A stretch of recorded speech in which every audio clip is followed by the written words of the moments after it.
Hey everybody, this is a quick video in case you have a Vortex HD67 smartphone and you need to do a hard reset to the factory default settings on it and you do not have the PIN to access your phone. We can bypass that PIN. There's kind of two reasons you're going to want to do this. One is troubleshooting. If you don't have the PIN or if it just seems to be frozen and not responding, you can do a hard reset. And the other thing is if you're trying to set this up as a new phone, you can wipe everything off of it. Now this will wipe everything off of your phone.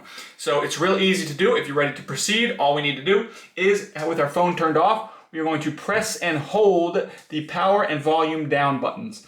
And we will continue to hold that until we see the Vortex logo appear on the screen, at which point we can let go of the power button and continue to hold the volume down button until we get this recovery menu that pops up here.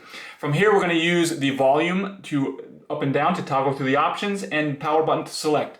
So we'll toggle down to wipe data, factory reset, and then hit the power button to select it. Once we do that, it's going to ask us to confirm it. So we're just going to toggle down to factory data reset and then hit the power button. Just keeping in mind, once you hit the power button here, there's no going back. Everything will be wiped off of your phone and it will be like it just came out of the box. Once that happens, it'll let it do its thing. It'll get back to this main recovery screen. Then we can select the reboot system now, hit the power button to reboot. The phone will turn off and turn back on like a brand new phone.